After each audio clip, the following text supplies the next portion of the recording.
দর্শক, আমি এখন যেখানে দাঁড়িয়ে আছি এটি একটি ঘাসের জমি। আর এই জমিটি যে ঘাস লাগানো হয়েছে এটি একটি জাত, সেটি হচ্ছে নেপিয়ার জাত। তো এটি একটি বিদেশি জাত। আমাদের দেশে যে ঘাসগুলো আছে এই ঘাসের তুলনায় অনেকটাই ভালো, অনেকটাই ডেভেলপ, অনেকটাই উৎপাদনশীল একটি ঘাসের জাত। তো আমরা যারা গরু পালন করি, আমি নিজে একজন কৃষকের পরিবারের সন্তান, আমি নিজে গরু পালন করি এবং পাশাপাশি অন্যান্য আবাদও করে থাকি। তো সেক্ষেত্রে আমি কিন্তু আমার জমিতে এই নেপিয়ার জাতের ঘাস লাগিয়েছি এবং এখান থেকে ব্যাপক ফলন পাচ্ছি। বাংলাদেশে অসংখ্য জাত রয়েছে, তার মধ্যে এই নেপিয়ার কিন্তু অন্যতম। তো আপনারা যারা আছেন তারা অবশ্যই, আমি বারবার ভিডিওতে বলে থাকি যে এই যে ঊর্ধ্বমুখী বাজার ব্যবস্থায় আসলে মানুষ যারা গরু পালন করে স্বাবলম্বী হতে চায় তারা কিন্তু পারে না এবং তারা বারবার লোকসান খায়, তারা লস খায়।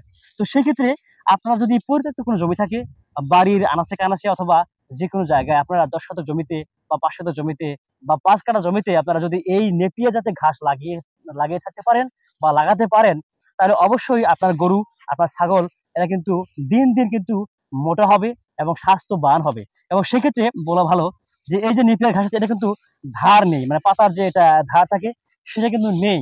তো সেই ক্ষেত্রে এটা কি, এটা বহন করা অনেকটাই সুবিধা। আমি দেখেছি যে রেড পাকচং যে আছে, আমরা সেটি লাগিয়েছিলাম। আমি সেটার উপরে একটা ভিডিও করার চেষ্টা করবো ইনশাআল্লাহ যদি সময় পাই। তো কারণ হচ্ছে কি, রেড পাকচং এ এতটাই যে ধার, এই নিতে গেলে এই হাতে এবং মুখে এটা কিন্তু অনেকটাই একটা কষ্টকর হয়ে যায়। তো সেই ক্ষেত্রে গরুও যদি খায় খুব কষ্ট হয়। তো বাড়িতে আমার মেশিন থাকায় আমি কিন্তু আসলে ওটা বুঝতে পারি নাই। এটা আপনারা যারা করবেন, রেড পাকচং যদি লাগিয়ে থাকেন, ফলন বেশ ভালো, গাছটা অনেক মোটা হয়, কিন্তু সেখানে আপনি পর্তায় করতে পারবেন না, মানে আয় করতে পারবেন না। কারণ হচ্ছে কি, সেটা পরিবহন করাটা খুব কষ্টকর। তো সেক্ষেত্রে আমি এই নেপিয়ার দেখেছি, আমরা প্রায় 17 থেকে 18 বছর, দীর্ঘ বছর আমরা এক টানা এই গোখাদ্য হিসেবে এই নেপিয়ার ঘাসের মানে জাতের চারাটা বা ঘাসটা আমরা ব্যবহার করতে পারছি। এবং এই ঘাসটি আপনারা কিভাবে লাগান আমি কিন্তু এর আগে ভিডিও দেখিয়েছিলাম। এটা কিন্তু আপনি কাটিং পদ্ধতি করতে পারেন, অথবা আপনি এই যে যেটা মোথা আছে সেখান থেকে আপনি সেটা লাগিয়ে জমিতে দিতে পারেন। তো বিষয় হলো যে এই যে দেখতে পাচ্ছেন যে এটা কিন্তু 1 মাস পর পর এটি কাটা যায়। 1 মাস বলতে 30 দিন, 40 দিন, 45 দিন।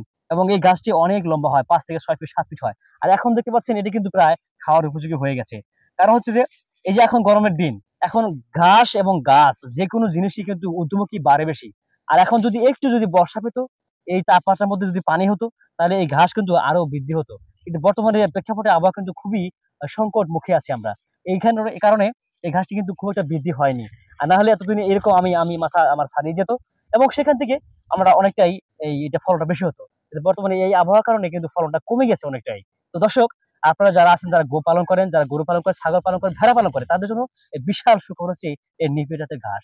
যারা ঘাস নিতে চান, যারা আবাদ করতে চান, তারা আমাকে কমেন্টে নক করতে পারেন।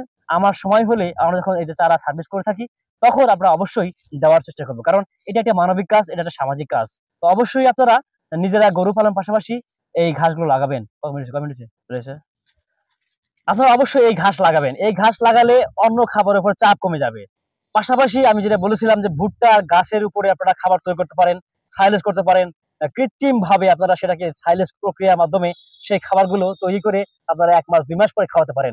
এবং পাশাপাশি ভুট্টার যে গাছ আছে সেই গাছের সাথে যদি আপনারা এই নেপিয়ার ঘাসটা মিশিয়ে খাওয়াতে পারেন, তাহলে সবচেয়ে লাভবান হবেন আপনি। কারণ হচ্ছে যে এই ঘাসটা আপনি 3 আটি দিলেন, আর অপর প্রান্তে আপনার ভুট্টার গাছটা 10 আটি দিলেন, মানে 10 বোঝা দিলেন। সেখানে মিশ্রণ করে চূড়া চূড়া করে গরুকে খাওয়াবেন, ছাগল খাওয়াবেন, তাহলে অবশ্যই তারা আরো ভালোভাবে খাবে। কারণ শুধুমাত্র যদি নেপিয়ার ঘাস দেন, তাহলে আপনার গরুর পাতলা পায়খানা হতে পারে, সেটা হওয়ার সম্ভাবনাই বেশি। কারণ এই সবুজ একবার দিলে সেটা লোড নিতে পারে না। এই জন্য আপনার ভুট্টার গাছ পাশাপাশি খড় সাথে মিশিয়ে নেপিয়ার ঘাস দেবেন এবং আপনার গরুটায় অনেকটাই স্বাচ্ছন্দ্য বোধ করবে, পেটে কোনো গ্যাস হবে না, কোনো চাপ হবে না। তো দর্শক, আশা করছি বুঝতে পারছেন যে নেপিয়ার ঘাসের কত গুরুত্ব, কত মহত্ব। তো দর্শক, ভালো থাকবেন। আসসালামু আলাইকুম ওয়া রাহমাতুল্লাহি ওয়া বারাকাতুহু।